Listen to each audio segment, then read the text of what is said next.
Buen día a todos, hermanos, hermanas. Llegamos a un nuevo día. Podemos encontrarnos nuevamente con la palabra y vamos a hacer eso, abrirle un espacio en nuestra vida a la palabra. Y sabemos que el Espíritu Santo, inspirador de la palabra, hará maravillas en nuestro corazón. El Espíritu Santo tiene esa capacidad maravillosa de tomar nuestras situaciones, nuestros sentimientos y transformarlos, hacer de nuestra vida una novedad permanente.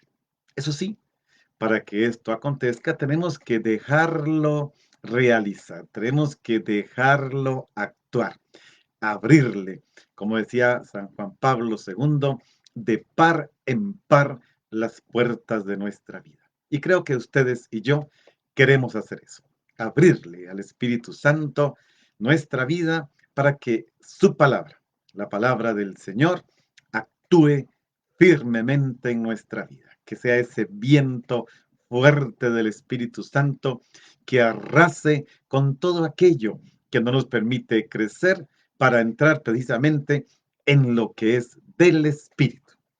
Quitar tantas cosas que decimos que es voluntad de Dios, pero que a la larga no tienen nada que ver con la voluntad de Dios, porque es el Espíritu el que sopla, es el Espíritu el que empuja, dice Lucas en el libro de los Hechos, y es Él el que sabe hacia dónde quiere llevarnos. Les invito a que sea una hora de gran apertura, que la palabra toque las fibras más íntimas de nuestro corazón. Por eso sigamos invocando la presencia personal del Espíritu. Recuerdan que decía ayer, es eso, es invocar una persona, una presencia y abrirle ese espacio para que a lo largo de este rato que estaremos comunicándonos, Él se encargue de llevar las cosas más allá de lo que puedan haber sido planeadas, más allá de lo que podamos haber pensado, de lo que yo tenga por allí anotado, más allá de todo eso, más allá de nuestra alegría y entusiasmo, que Él haga maravillas, que tome de verdad esta experiencia y la haga suya a su manera. Entonces, cumpliremos la palabra de Jesús, el enviado del Padre, y daremos gloria al Padre. ¿Y qué es nuestra vida? Darle gloria al Padre, glorificarle en su Hijo por la fuerza de su Espíritu. A veces pasamos situaciones difíciles y puedo estar pasando yo mismo, momentos muy difíciles, de verdad que sí, momentos duros. Pero aquí estoy, confiándome al Espíritu, confiándome a sus oraciones también, para que Él nos diga, la paz esté con ustedes, que su alegría sea plena, que nos diga, no temas, no llores.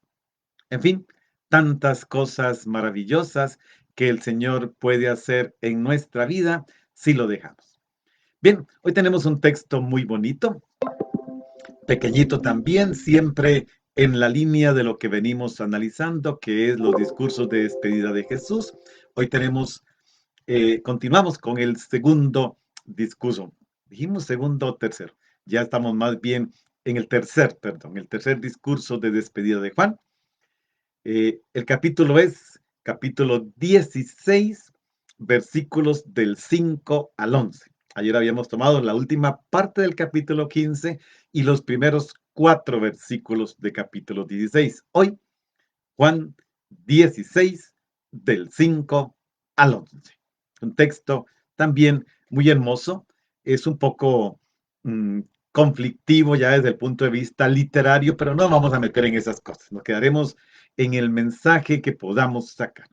Mientras ustedes se preparan buscando el texto, permítanme continuar, como hemos estado haciendo, con unas palabras sobre la palabra de Dios con la cual podemos hablar con Dios.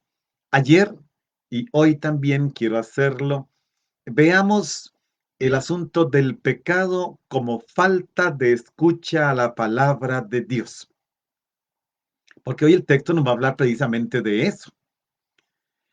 En la Sagrada Escritura encontramos que ella nos muestra, nos revela que el pecado del ser humano es esencialmente desobediencia, no escuchar. De allí brotan nuestros pecados. Si aprendiéramos a escuchar, inclusive en el ámbito interpersonal, habría menos situaciones conflictivas.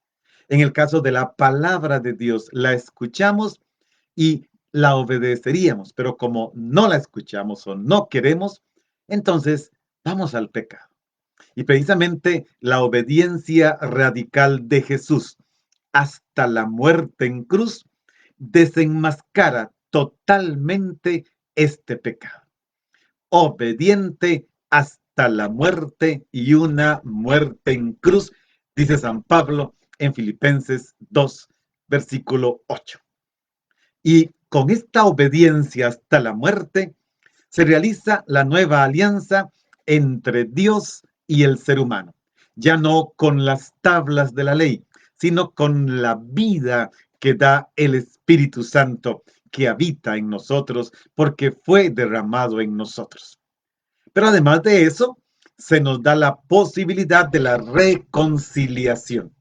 Hoy también vamos a ver un poquitito este tema de la reconciliación con el texto que tenemos.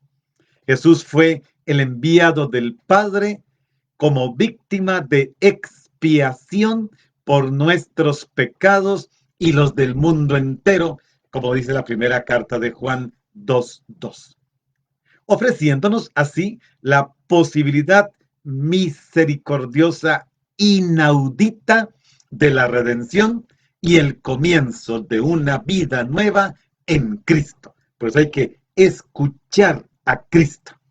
Y por eso el Papa Benedicto XVI insiste en la importancia de educar a los fieles para que reconozcan la raíz del pecado en la negativa a escuchar la palabra del Señor, en la negativa a acoger a Jesús, Verbo eterno del Padre encarnado, que es el perdón que nos ofrece Dios. Vamos a mirar eso con el texto. Leamos el texto primero, capítulo 16, versículo 5 al 11. En aquel tiempo Jesús dijo a sus discípulos: me voy ya al que me envió, y ninguno de ustedes me pregunta: ¿a dónde vas? Es que su corazón se ha llenado de tristeza porque les he dicho estas cosas. Sin embargo, es cierto lo que les he dicho, lo que les digo. Les conviene que me vaya, porque si no me voy, no vendrá a ustedes el Consolador. En cambio, si me voy, yo se lo enviaré. Y cuando Él venga, establecerá la culpabilidad del mundo en materia de pecado, de justicia y de juicio. De pecado, porque ellos no han creído en mí. De justicia, porque me voy al Padre y ya no me verán ustedes. Y de juicio, porque el príncipe de este mundo ya está condenado. Hay aquí dos grandes partes, hermanos. Ya estamos en la sexta escena de esta sección grande de Juan, de 13:1 a 17:26. Estamos en la sexta escena que ocupa todo el capítulo 16 de Juan, que es a su vez el tercer y último discurso de despedida. Luego vendrá la oración de Jesús que regresa al Padre. Esta escena de hoy la podríamos dividir en dos partes, los versículos del 4 al 7, aunque dice 5, pero incluye algo del 4, y los versículos del 8 al 11. En la primera, los primeros versículos del texto de hoy, Jesús invita a los discípulos a que estén felices por su partida. Sin embargo, están tristes, pero Él quiere cambiar su tristeza en gozo. ¿Por qué? Porque es una condición para enviar el Espíritu Santo, el Paráclito, el Consolador, el Auxiliador, el abogado de los creyentes. Y se puede distinguir el tiempo en el cual Jesús todavía está presente entre los discípulos, luego el momento de su partida y su nueva venida en un tiempo intermedio. Versículos 5 y 6 nos van a hablar de esto. Del 8 al 11, Jesús ve en consecuencia desde ya el comienzo de un nuevo pueblo transformado por la Pascua. Se describe de forma novedosa, aunque el lenguaje sea un poquito conflictivo, en la relación del Paráclito respecto del mundo. A ver cómo llegamos hasta allí. Bien, ubiquémonos otra vez, es importante ubicarnos siempre. Estamos en el tercer discurso de Jesús en su despedida. Ve a los discípulos, recordemos, comenzó todo en la cena del lavatorio de los pies. Ahora Juan nos da una indicación que nos hace entender que terminada la cena, Jesús va de camino al Getsemaní y en este camino va realizando este diálogo que es más bien un discurso porque los discípulos no intervienen. Jesús les ha explicado la nueva relación que viven con Él y que vivirán con Él precisamente a partir del misterio pascual. Recuerden aquello, yo estaré en ustedes y ustedes en mí, o en presente, yo estoy en ustedes y ustedes en mí. Esta profunda comunión de vida entre Jesús y el discípulo, que permite al discípulo precisamente, como vimos en el capítulo 15, llevar fruto, cargar fruto, dar fruto, frutos de vida eterna, por lo tanto, frutos pascuales. Pero a la vez, y Jesús no lo esconde, decíamos ayer, experimentar el rechazo, el odio del mundo, precisamente porque sus discípulos están unidos a Él. Yo en ustedes, ustedes en mí. Esto va a provocar persecución y odio. Ahora en nuestro texto se narra esta partida de Jesús, abriéndole un espacio importantísimo a la venida del Espíritu Santo. Es curioso. 5 veces está la palabra griega de partir. 5 veces Jesús dice que parte. 2 veces la palabra de enviar, porque enviará al Espíritu Santo. Y una vez la palabra venir, porque Él volverá. No los va a dejar solos. Vamos al versículo 5. Vamos a dedicarle más tiempo hoy a los últimos versículos. Jesús dijo a sus discípulos, me voy ya al que me envió. Y ninguno de ustedes me pregunta, ¿a dónde vas? Pareciera que es una contradicción, porque ya Felipe, Tomás, Judas habían hecho preguntas en otro momento durante esa misma noche, pero Jesús dice ahora que se va, está dándoles la última instrucción, que hay que leerla también desde la perspectiva de que Jesús está formando comunidad y quiere una comunidad bien unida a Él y una comunidad que transmita la alegría de la Pascua. Y Él les enseña ahora cómo construir una comunidad creyente con vitalidad y fuerza pascual, fuerza de vida eterna, fuerza de resurrección en el mundo. Hoy el mundo va a estar presente. ¿Y cómo seremos testigos allí? Durante el tiempo que Jesús estuvo con sus discípulos, nunca les habló de su retorno al Padre. Lo mantuvo hasta este momento. Ahora que precisamente les está hablando de su partida, de que tiene que regresar al Padre, los discípulos se entristecen, que es lo que nos va a decir inmediatamente el versículo 6. Y se entristecen porque piensan que se van a quedar solos. Si Jesús se va, si nos va a abandonar, ¿ahora qué vamos a hacer? Nos quedamos solos, se nos va el Maestro.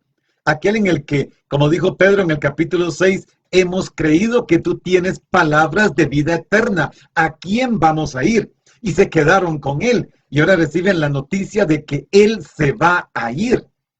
Porque en su perspectiva, la de los discípulos, no cabe la idea, y es lógico, no podían entenderlo en ese momento, de que la partida de Jesús pasa por la cruz, ser elevado en la cruz, allí glorificado, y exaltado a la derecha del Padre. Esto nosotros lo sabemos porque el evangelista nos ha ido contando y por lo que la iglesia en 2000 años nos ha ayudado a comprender. Pero ellos no podían pensar en esa realidad de que la muerte de Jesús podría significar la glorificación. No. Por eso ninguno pregunta a dónde vas. Y Jesús pareciera que les reprocha. Me voy y nadie me pregunta para dónde voy. Pero ya Jesús había dicho en el capítulo 14 que se iba a la casa de su padre, que iba a prepararles una estancia. Entonces ahí es donde pareciera la contradicción. Ya había dicho para dónde va y ahora reclama que no le preguntan para dónde va. Pero Jesús interpreta por qué no le preguntan. Y lo hace desde la perspectiva de los discípulos entrando en su situación. Esta pedagogía maravillosa de Jesús que no invade, que no condena, que respeta. Ve su corazón y se da cuenta por qué no le preguntan. ¿Qué dice el versículo 6? Jesús dijo, es que se ha llenado de tristeza su corazón, porque les he dicho estas cosas. Jesús primero pregunta, nadie va a interesarse por dónde voy, pero inmediatamente posible miró sus rostros, en ellos bajó a su corazón y se dio cuenta que ese grupo que estaba con él aquella noche y que ahora va caminando hacia el Getsemaní, se llenó de tristeza el corazón. Y precisamente a través de esta experiencia de comunicación en la que ahonda en su separación y que provoca la tristeza de los discípulos que ya la tenían en su corazón y ahora esta tristeza ha aflorado, ha surgido. Si algo habían pensado, ahora ya no les cabe duda y la tristeza surge. Separarse del maestro, separarse de su palabra, separarse del estilo de vida que llevaban con el maestro, ciertamente lleva tristeza, conlleva sufrimiento. ¿Y ahora qué? Entonces vean que entra un nuevo tema que hasta ahora no había estado. El tema de la tristeza, que por primera vez y que curiosamente en este capítulo 16 se repetirá 5 veces la palabra tristeza. Y la tristeza es lógica. Jesús los había dejado un poco inseguros, 13:22, de lo que iba a pasar, de que uno lo iba a negar, etc. Otro lo iba a entregar. Luego la confusión en el capítulo 14 de que se va a la casa del Padre. Luego, lo escuchamos ayer, el mundo los odiará y hasta dará culto a Dios cuando los maten. Ahora le dice que se va. Y claro, la tristeza fue aumentando y humanamente hablando, es como una mala noche. Aquella cena se convirtió en algo tan duro, siempre me gusta decirlo así. Fue una noche de despedida con una cena totalmente distinta, el maestro que lava los pies, la discusión con Pedro, la pregunta de Tomás, la pregunta de Felipe, la pregunta del otro Judas, las respuestas de Jesús, la presentación de la vid verdadera, y terminó en algo duro. Y es que, si somos conscientes, ustedes y yo, que hemos tomado decisiones en su momento de irnos de la casa, de irnos del país, yo he vivido eso fuertemente. ¿Qué pasa? La tristeza forma parte del ritual de despedida. Prácticamente, por más que nos alegremos de que alguien se va porque va a estudiar, se va de la casa porque se va a casar, o porque en caso mío, porque me iba al seminario y mi mamá se pegó una solemne llorada. Sí, aunque sea algo bueno, pues el hecho de separarse, el hecho de ya no poder verse, causa tristeza.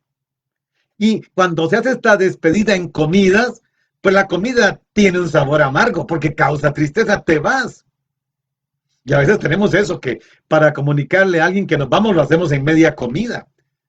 Nos da una indigestión tremenda.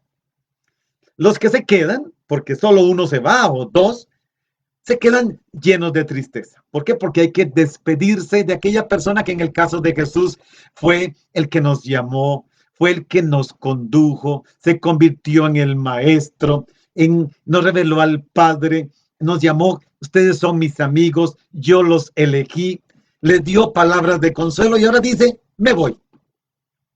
Y Jesús dice, ya entiendo por qué no preguntan nada. Su corazón está lleno de tristeza.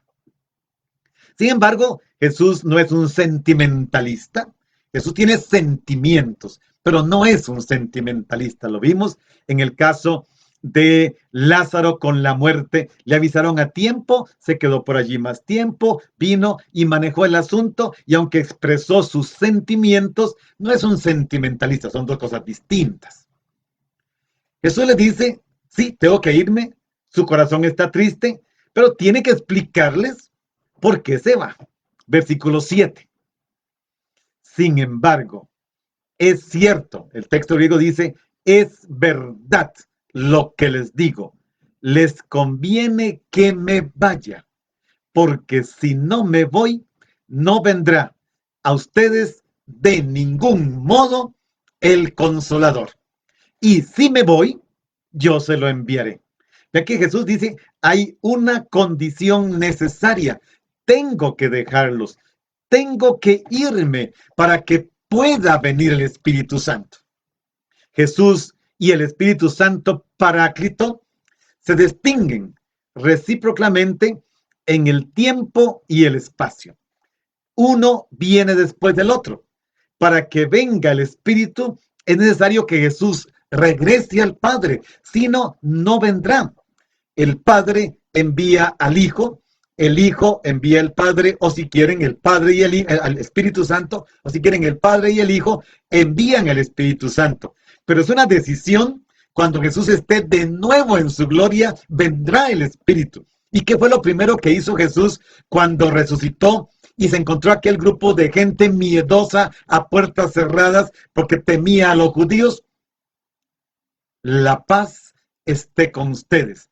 Y soplando en su nariz les dijo, reciban el Espíritu Santo. Y recordemos que en Juan, la resurrección, la ascensión, la glorificación, la venida, todo acontece en un domingo, el domingo de la resurrección. En Juan, todo se da el mismo día.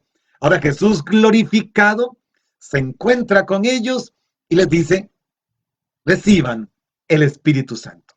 Claro, los discípulos no podían entender esto, no conocían la historia. Todos conocemos cómo terminó la historia y cómo recomenzó la historia gracias al Espíritu Santo. Ahora, cuando el Espíritu viene, Él no viene al mundo, viene a la iglesia. 2 veces se repite esta idea en este versículo 7. Una de forma negativa. Si no me voy, no vendrá a ustedes el Espíritu. Y otra positiva. Si me voy, yo se los envío. Así que el Espíritu hace en la iglesia lo que va a impresionar al mundo. Cristo quería impresionar al mundo, no creyeron en él, el mundo lo acabó. Pero cuando venga el Espíritu, este sí va a llevar a plenitud esta revelación. Por eso Jesús dice, les digo la verdad. Recordemos que en Juan, la verdad es la revelación del Padre que Jesús, su enviado, ha venido a traernos, ha venido a comunicarnos. Pero el mismo Jesús, recordemos, se nos había autopresentado como yo soy el camino, la verdad y la vida.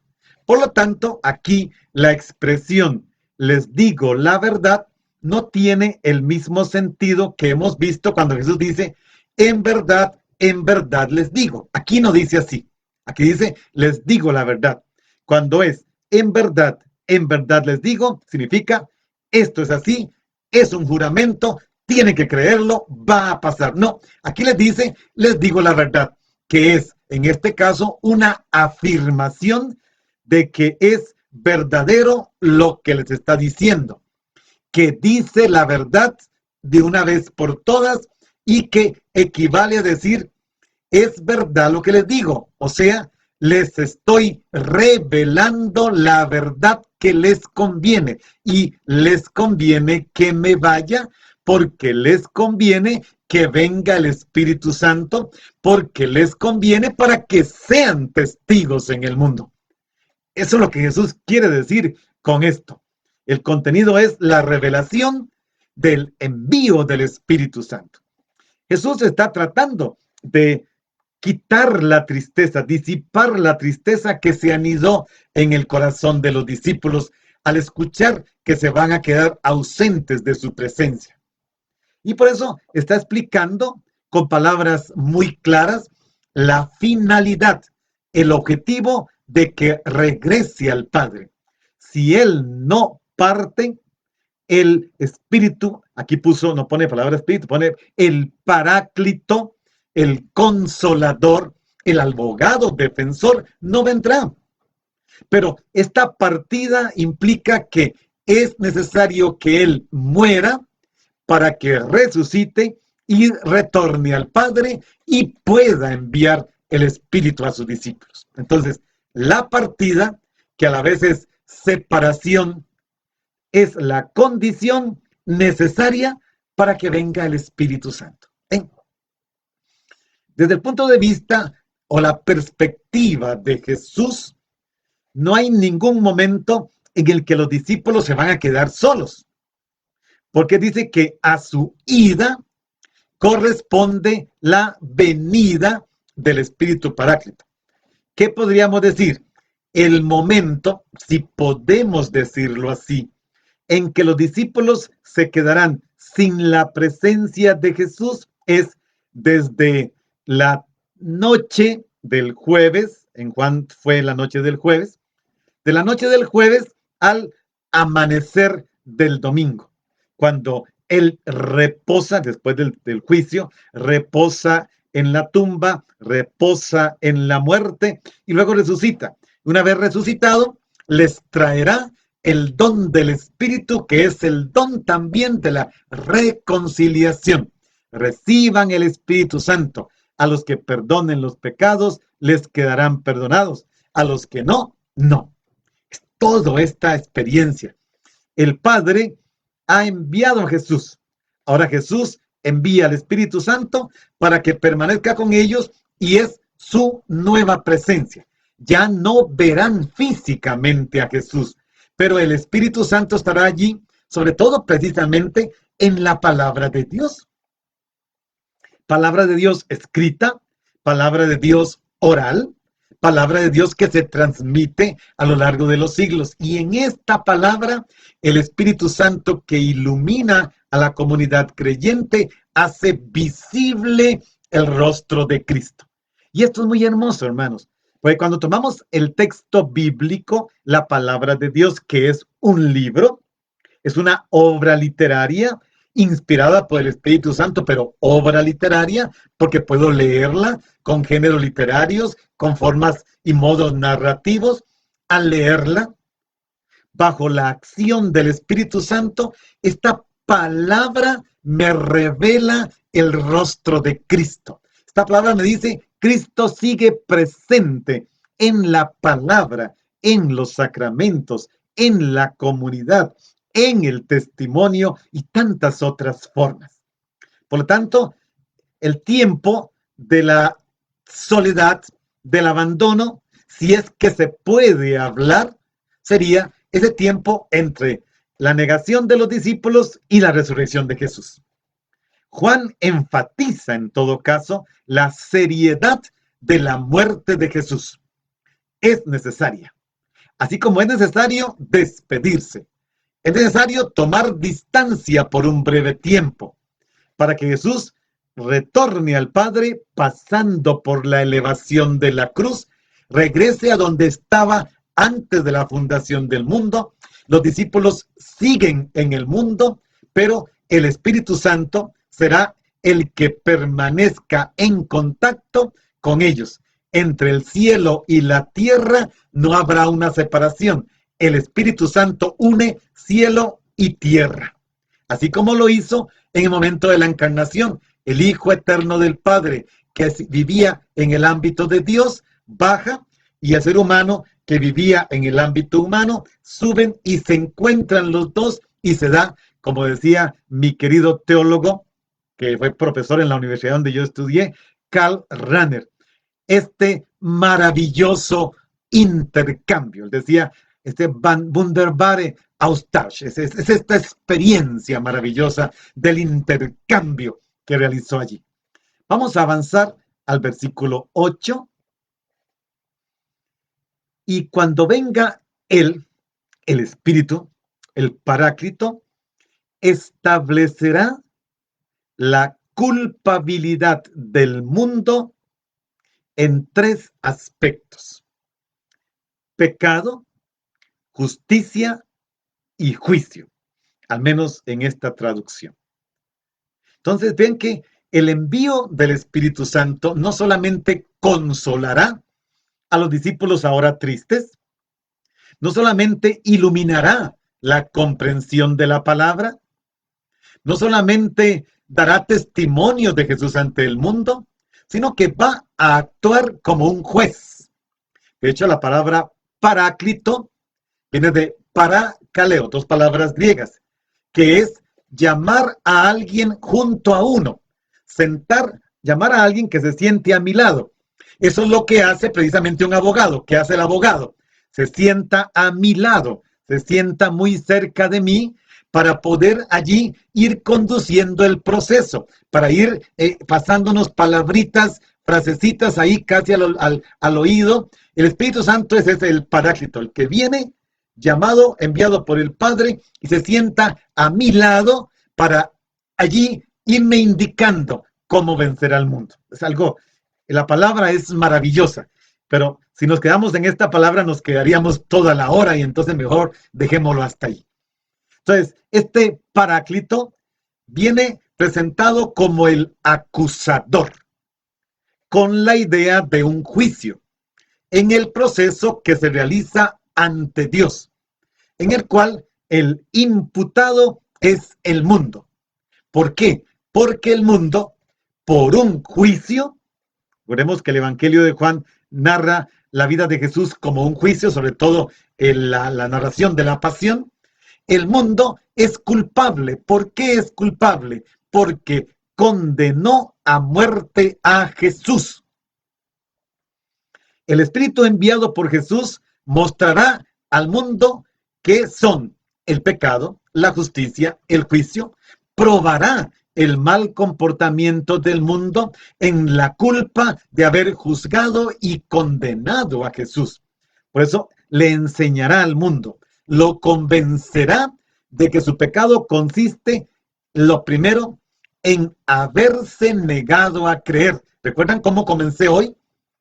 El pecado es la desobediencia a la palabra, el no querer escuchar la palabra.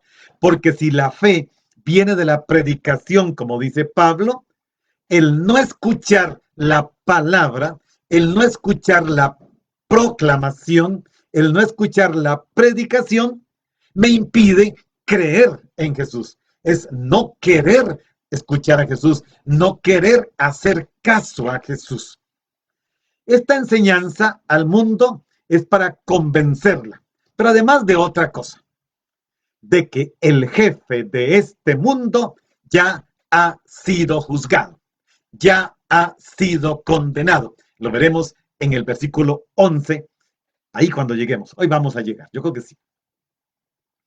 Pero Juan dice que el Espíritu vendrá, el Paráclito, vendrá a condenar, a juzgar.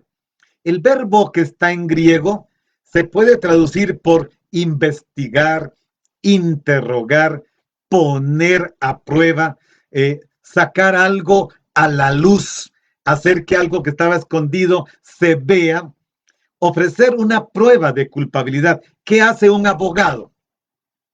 Y un saludo para los abogados. Sé que hay varios que me están escuchando. ¿Qué hace el abogado? Investigar, interrogar, sacar algo, buscar información, si algo estaba escondido, y andan buscando algo que nadie haya visto porque eso es prueba. Y esto es lo que va a hacer el Paráclito, que es como un abogado. Va a interrogar, va a buscar, va a sacar a luz, va a buscar pruebas, las va a encontrar. Es su tarea.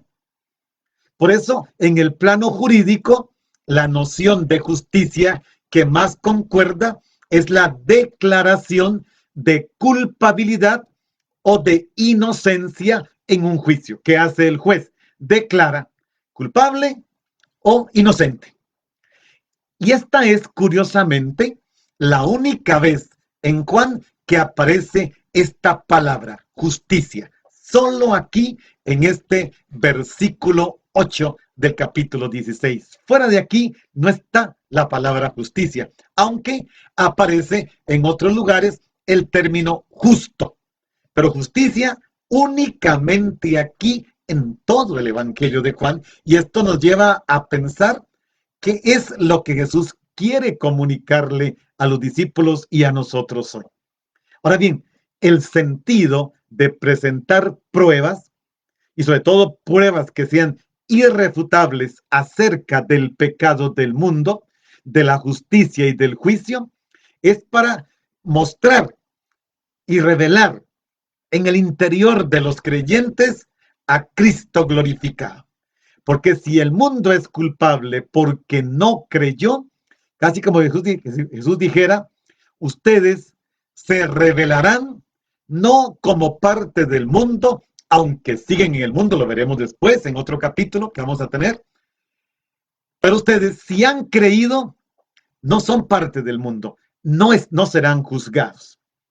Aquí el mundo tiene sentido peyorativo. ¿Por qué? Porque la palabra mundo en Juan no siempre es negativa. No siempre. Jesús puso su tienda en medio del mundo. Y el mundo es algo bueno. De hecho, todo fue creado por Él. Y sin Él nada fue creado. No, el mundo de por sí es algo bueno. Pero ¿qué pasa?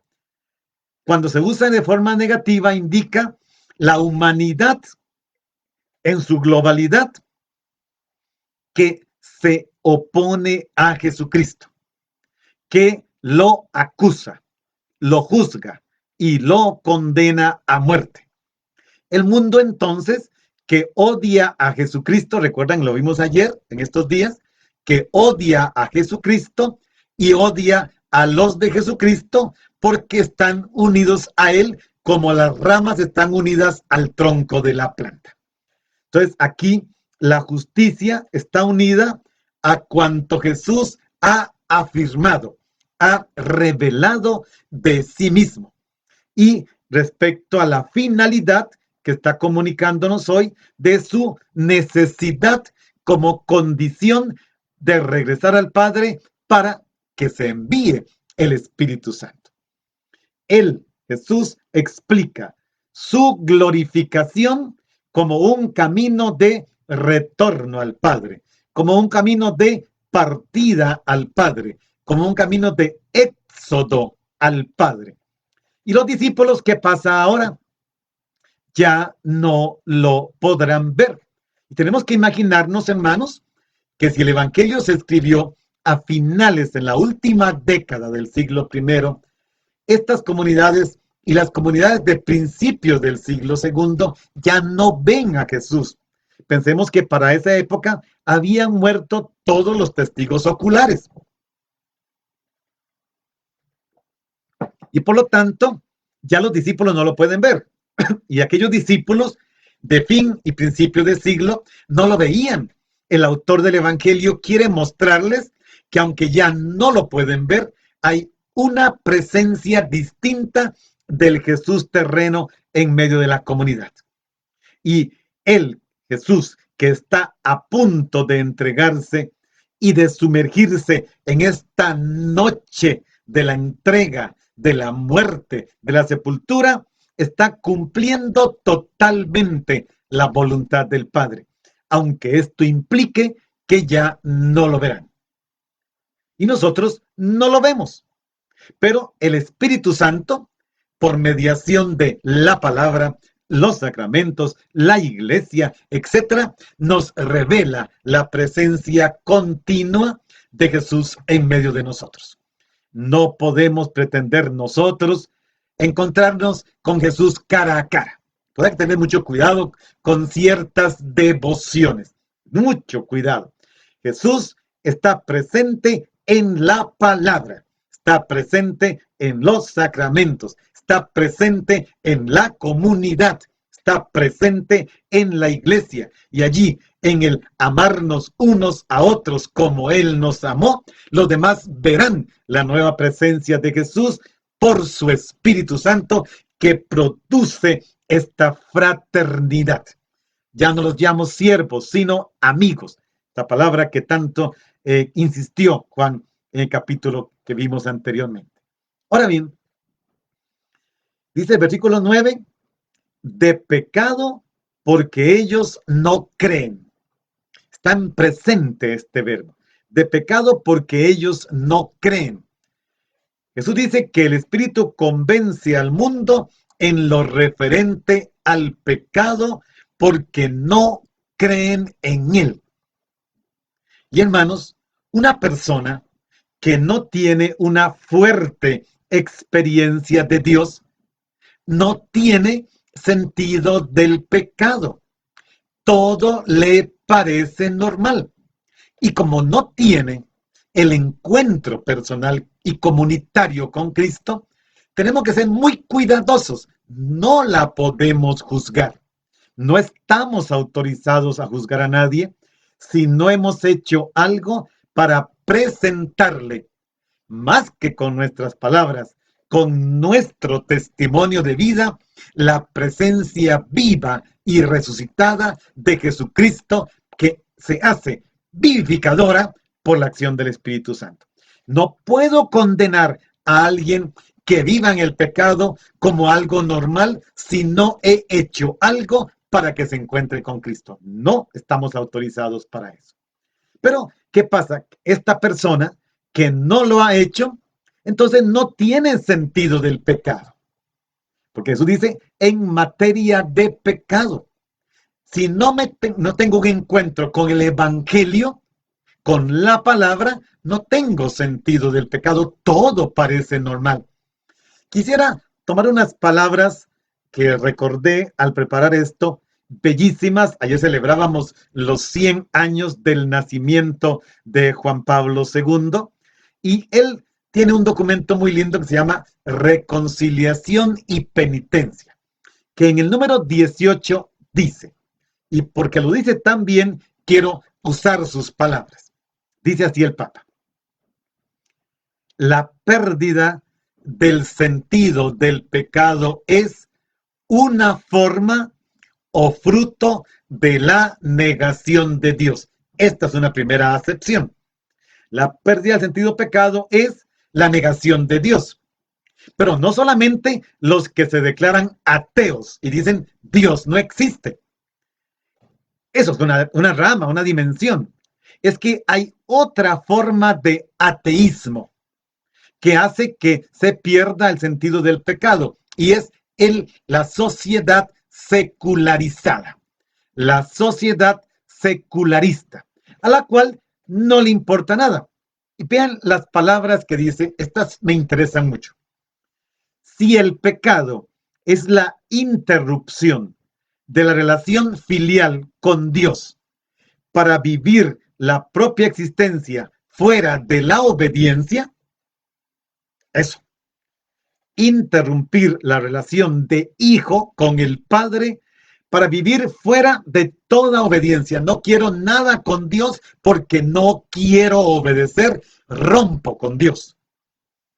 Entonces dice el Papa, pecar no es solamente negar a Dios, es también vivir como si Él no existiera, es borrarlo de la propia existencia diaria. Es eso. Cuando yo hago eso, pierdo el sentido del pecado. O también al revés, hago eso, rompo, interrumpo mi relación como hijo o hija con el Padre para hacer todo como si Él no existiera, para borrarlo de la cotidianidad. Nos pasa como a nuestro presidente de Costa Rica. Tiene un miedo de pronunciar la palabra Dios, y en cada discurso donde debería ir la palabra de Dios, hace un esfuerzo para cambiarlo, para no decirlo. ¿Por qué tendrá tanto miedo de decir la palabra Dios? ¿Ah? Es eso. También las propuestas que está firmando van en contra de lo que Dios pide. Entonces mejor lo quito de mi vida y lo quito de la vida de todo el pueblo de Costa Rica. Interesantísimo eso.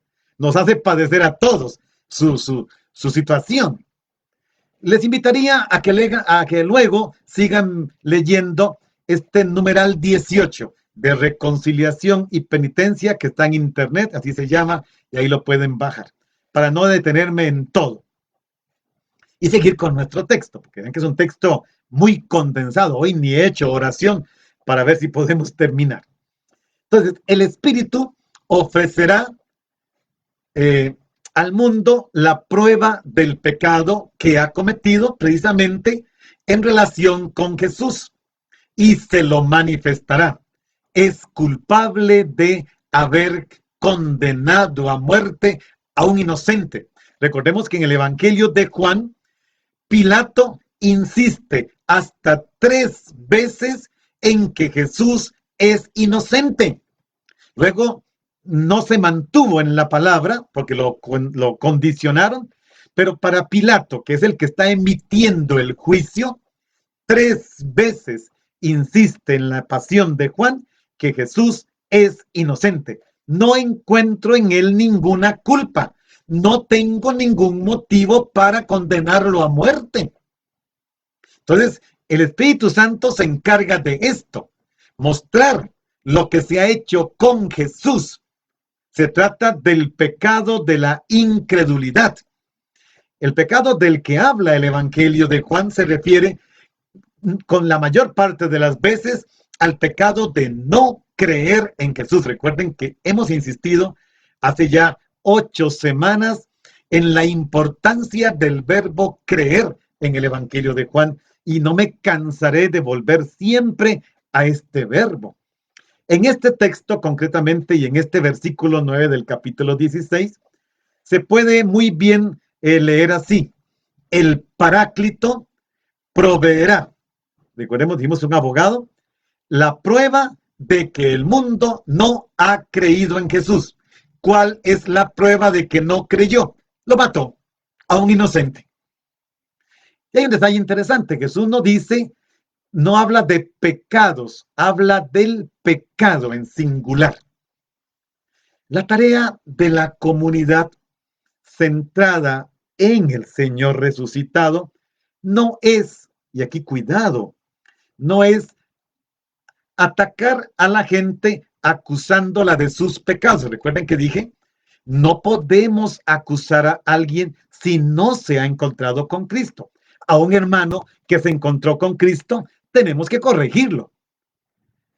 Sino hacerle caer a este que no se ha encontrado con Cristo, a este o que renunció a vivir según la ley del amor, hacerle caer en cuenta proféticamente de su pecado fundamental.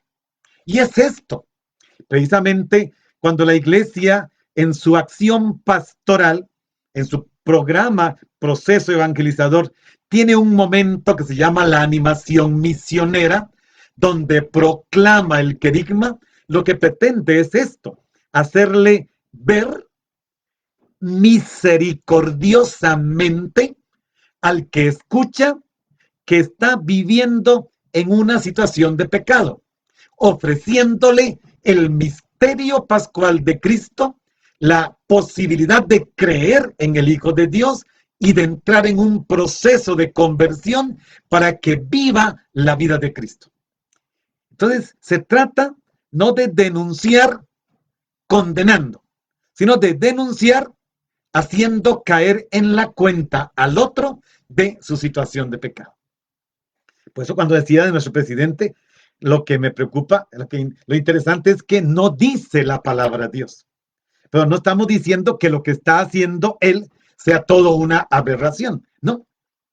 El pecado es el rechazo de Dios, de su proyecto para la humanidad. una fuerza destructiva que arrasa la gloria y, digámoslo más elegantemente, la belleza, porque todo lo que Dios creó es bello de esta humanidad creada, salida de la misma palabra. Y en este tema hoy podríamos quedarnos y no hace falta que diga mucho. Basta con que cada uno de nosotros dé una mirada al entorno para caer en la cuenta de que esto es verdad. Nuestra sociedad secularista ha decidido sacar a Dios de ella y todavía peor, sin ningún derecho, ha decidido sacar a Dios de la vida del pueblo, de la vida del creyente, haciéndole toda clase de propuestas, hasta jurídicas, bien elaboradas. Eso, basta ver eso y ya entendemos. Pero cuando uno cree en Jesús, el asunto es diferente. Se tiene una gran sensibilidad y de allí brota una gran responsabilidad frente al pecado.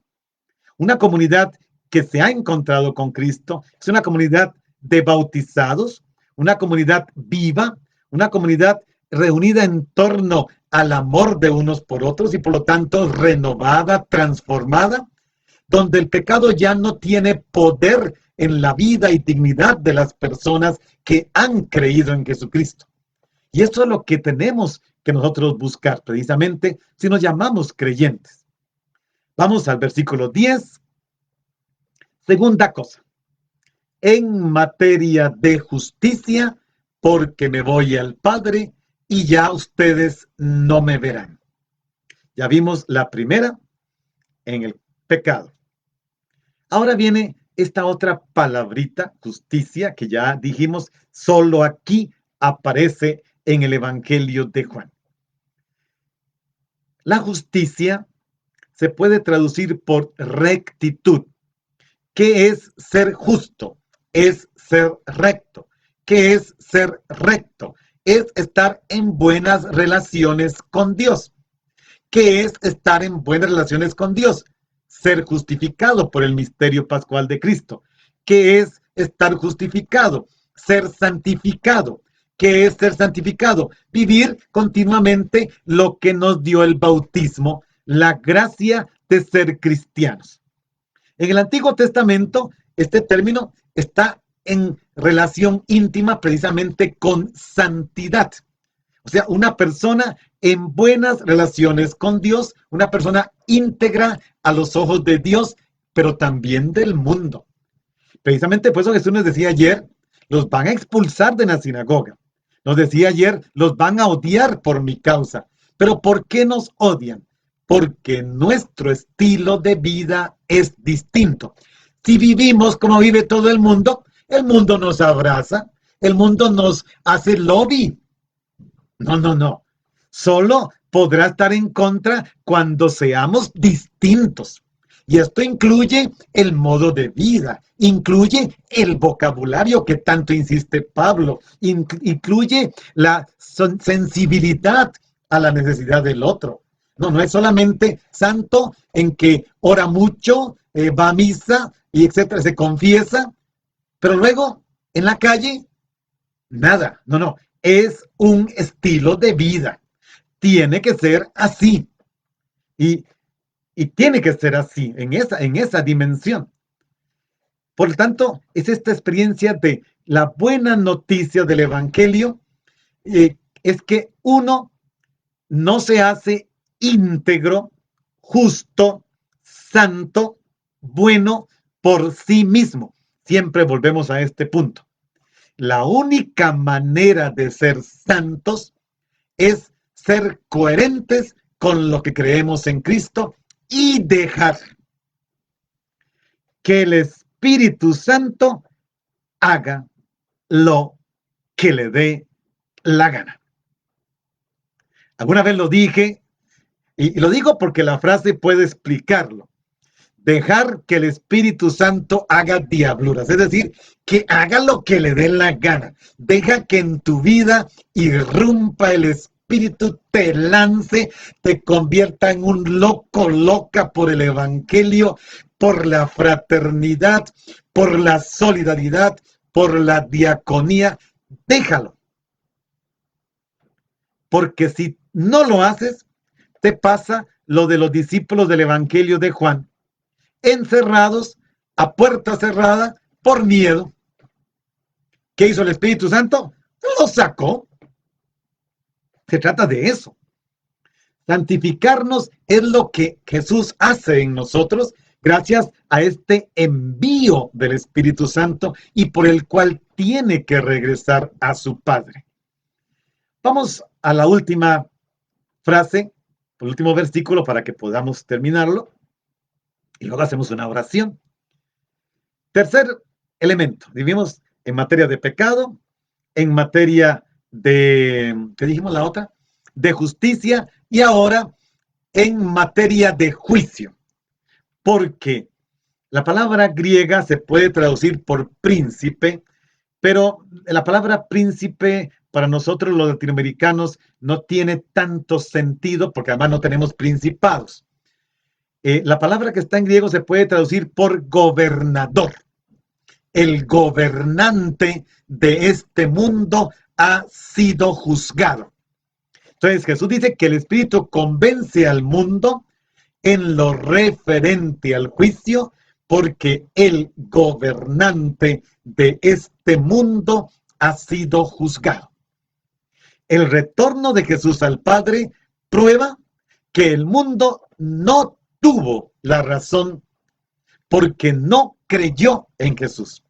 Si Jesús hubiera sido juzgado, condenado a muerte, asesinado en la cruz, sepultado, y Jesús no resucita, el mundo hubiese tenido la razón, el gobernante de este mundo habría triunfado y nosotros estaríamos perdidos en creer en Jesús. Pero dado que la entrega de Jesús en la cruz, su muerte, su sepultura y su resurrección se dieron, se muestra que el mundo se equivocó, no tenía razón. La prueba es que el derecho en el gran proceso cósmico está de parte de Jesús, que ahora nuevamente a la derecha del Padre se encuentra y precisamente de allí había venido.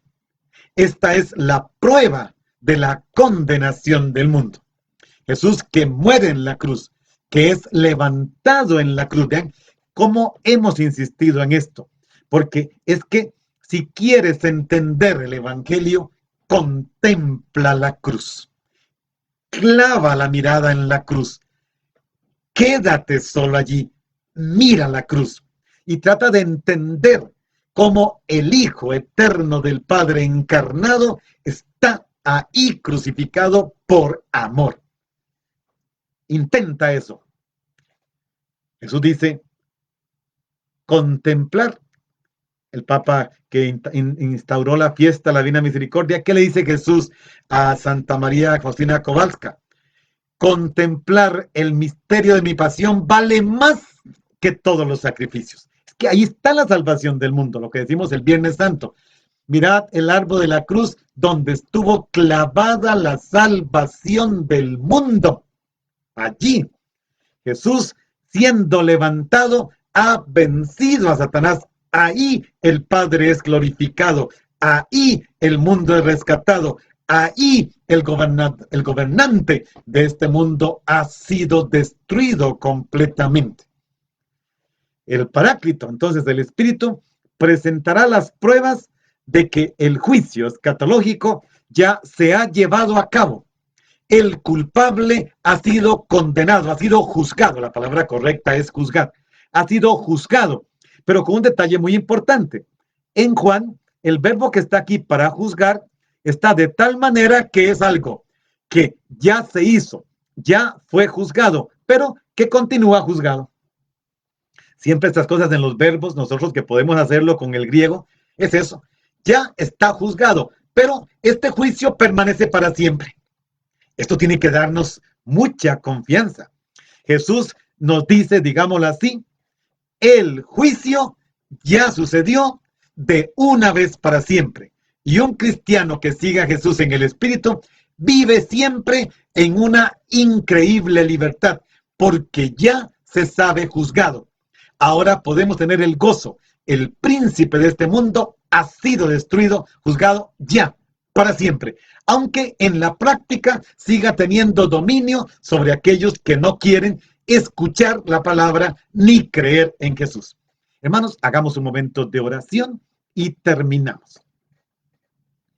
Qué texto tan bonito, ¿verdad? Qué cosa tan hermosa nos regala la lectura. Oremos, hermanos, hagamos este momento de oración como resumiendo todo. Bueno, algunas partes de ese todo. Gracias, Jesús, porque tu comunidad puede confiarse al Espíritu que tú nos envías. Porque puede y debe aprender, confiando en la palabra transmitida, a entenderte de nuevo desde el Espíritu, a pensar, a actuar desde tu Espíritu. Gracias, Jesús, porque tu Espíritu es una realidad sumamente inaprehensible, que no cabe definir con toda precisión. Tú mismo lo dijiste en aquella imagen tan hermosa en el capítulo 3. El viento sopla donde quiere, tú oyes su silbido, pero no sabes ni de dónde viene ni a dónde va. Así sucede con todo aquel que ha nacido del Espíritu. Eso, Jesús, queremos dejarnos llevar como el viento por tu Espíritu. Gracias, Jesús, porque tu Espíritu se manifiesta en el contacto con tu palabra, con la predicación por parte de la comunidad creyente. Sabemos y creemos que el Espíritu es la fuerza de la predicación de la palabra en la comunidad. Gracias, Jesús, porque mediante la presencia de tu Espíritu también están aseguradas la libertad y la responsabilidad de la comunidad sobre sí misma. La vinculación a tu persona, a tu palabra, no es para la comunidad algo arbitrario, sino el fundamento sólido, inconmovible de tu libertad, de nuestra libertad. Gracias, Jesús, porque como revelador de Dios, pones al ser humano ante ante los supremos problemas existenciales en la experiencia de creer en ti, de que el juicio se ha dado, el príncipe de este mundo está derrotado y ahora vivimos en la vida eterna que tú, el Padre y el Espíritu, nos dan con tu palabra, con la vida de la iglesia. Gracias, Jesús. Bien, hermanos, el tiempo se nos fue otra vez.